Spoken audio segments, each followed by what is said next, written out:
चालत नाही आणि ते म्हणजे रॅगिंग. रॅगिंग काही जणांना ती मस्करी वाटते, पण ती मस्करी कधी कुणाच्या अश्रू तर कधी कुणाच्या आयुष्यातील अंधारात बदलते. नवीन विद्यार्थ्यांना हवं असतं स्वागताचं हास्य, नवे स्वप्न, आधार देणारे खांदे, मार्गदर्शनाचा हात. भीती, अपमान आणि हिंसा नाही. या नाटकातून आम्ही दाखवू रॅगिंग कशी जखमी करते आणि आपण मिळून ती कशी थांबवू शकतो.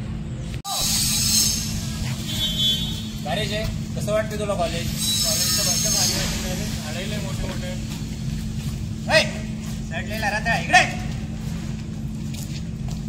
हा भैया, कॉलेज खूप भारी वाटेल का तुला? हा, निसर्ग खूप आवडला वाटतं इथला. चल तुला सिनियर दाखवतो. सिनियर पण खूप भारी तिथले. त्या झाडाले पानं खूप चांगले लागले.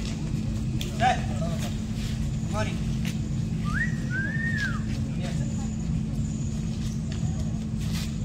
आता आवाज नाही का? जीप गळ्यामध्ये गेली. अरे काहीतरी तुला सिनियर करू दिसला तर विचारतो. नजर खाली करा. अरे तुम्हाला समजत नाही का कोणासोबत बोलू राहिले तुम्ही? तर व्यवस्थित पद्धत आहे का? चला गाडी बघा, डोंगरावर बसा. चला 2 दिवस झाले आले सांगितलं नाही गेलं समजून. सांगितलं होतं तुम्हाला, कळत काय का? हो, तुम्हाला जर वाटत असेल तिथे जाऊन तुम्ही घरी जाऊन कोणाला कॉलेजमध्ये सांगा तर सांगून दिलं कोणाच्या बापाने भेटले आम्ही स्वतःच्या सोबत. पण तिथं तुम्ही कल्ला करायचा नाही. हे आता ते जनरल लेबर आले जास्त टर्वेलगी करायला लागली. वाद आला यांना. आमच्याशी वाद नाही घालायचा. नजर खाली. असायचं नाही. एका हप्त्यापासून बघून आलो. नाही हे सुधारणारच नाही. अरे ठीक आहे, जनरल फाडून आणायचं, हे व्यवस्थित लिहून आणायचं. डोक्यावर ठेवा. चला डोक्यावर ठेवा. चला. आणि एका हप्त्याच्या आतमध्ये सबमिशन झालं पाहिजे. बेटा नाही हे सुधारणारच नाही. चला कपडे घाला. पहिले याचे कपडे काढून आणि इकडे जनरल इथून आता पटकन वापस जा. डबल दिसले नाही पाहिजे. परत नजरात नजर जर मिळवली तर बघा येणारा प्रत्येक दिवस हा रॅगिंगचा असेल. यांना समजून सांग डबल अशी चुकी होता कामाने. यांचा तरी आणखी झाड पाहू. परत माझं नाक कापाले गो. तुमची बॉडी कुठली?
कशाची?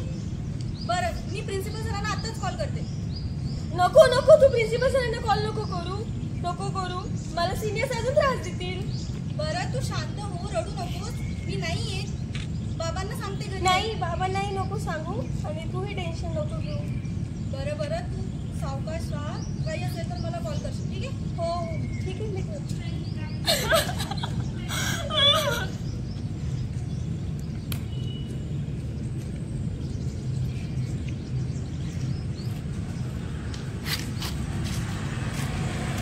अरे जय, शांत काय आहे? अरे काय यार, असं वाटतं होतं कॉलेजमध्ये चांगला अभ्यास वगैरे मला काही गोष्टी रॅगिंग गोष्टी चॉकलेट कंटाळा आला यार याचा. हा ना यार, सीनियर जास्तच त्रास देतं आपल्याला आता. फारच कॉन्सन्ट्रेशन होतं याचं. अरे जय, काय झालं? रडू नको. एकच कॉपी होती, अजून 9 बाकी आहे. काय रिझल्ट लागला पण?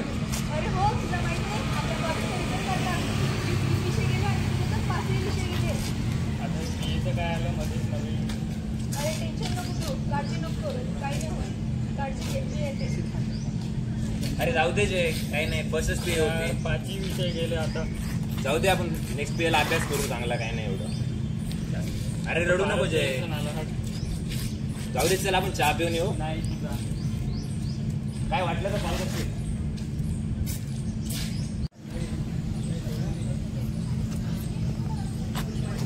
पहिल्या दिवशी कॉलेजमध्ये पाऊल टाकलं. स्वप्नांच्या फुलांनी मन भरून आलं.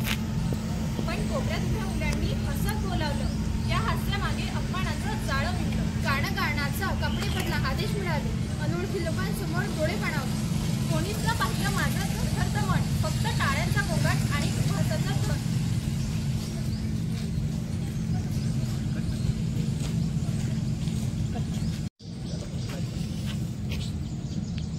मध्ये पण फेल झालो मी. सगळे विषय गेले माझे. आता तर घरी पण नाही सांगतायत. घरी सांगितलं तर आणखी बाबाला त्रास. बाबांची पण तब्येत खराब आहे. कॉलेजमध्ये तर सांगताच नाही आहे. कॉलेजमध्ये सांगितलं तर आणखी सिनियर्सचा त्रास वाढणार. मित्रांमध्ये पण कोणाला सांगता नाही. सगळे असेच आहेत, त्यांचे पण विषय राहिलेलेच आहेत सगळे. सांगून काय फायदा आहे कोणाला. असं वाटलं होतं इथं आल्यावर तरी काही ना काही चांगलं होणार, पण इथं आल्यावर तर आणखी टेन्शन वाढत आहे. त्यापेक्षा असं वाटते, मला असं वाटत आहे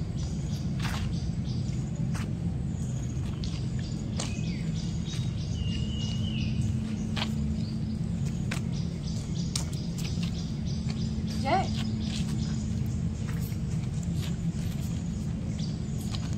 मी जय राऊत. मी जय राजेश राऊत. मला माहिती आहे आज तुम्ही हे वाचत असाल तर मी या जगात नक्कीच वाचलेलो नसेल. माझा मित्रपरिवार मागे लांब निघून गेला असतात. मी पण तरी काय करू. मी थकलो होतो या अशा सर्व प्रकारामुळे. कॉलेजमध्ये येण्यापुढे मी माझेच निरनिराळे स्वप्न होते. परंतु कॉलेजमध्ये आल्यावर माझ्या स्वप्नांचा चिरडा झाला. माझे मानसिक शोषण होत होते. बाहेर प्रकाशित दिसणाऱ्या कॉलेजच्या 4 भिंतींच्या आतील काळोखाचा मला कुठल्याही प्रकारचा अंदाजा नव्हता. मला त्रास होत होता या सर्व गोष्टींचा, परंतु कुठे सांगणार. आणि बाबा, मी डॉक्टर बनण्याचं स्वप्न केवळ तुमचंच नव्हतं, माझं देखील होतं. परंतु जेव्हा माझे स्वतःचे शैक्षणिक नुकसान सहन करून मी दुसऱ्यांची कामे करत होतो तेव्हा मला कळले मी डॉक्टर नाही, चाकर झालो आहे. परंतु कायमची ही कटकट आता नष्ट होणार आहे. आता हा तुमचा अयशस्वी मुलगा तुमचे स्वप्न पूर्ण करू शकत नाही याचे मला दुःख आहे. परंतु मला आता कुठलाही मार्ग दिसत नाही, म्हणून मला हे टोकाचे पाऊल उचलावे लागणार आहे.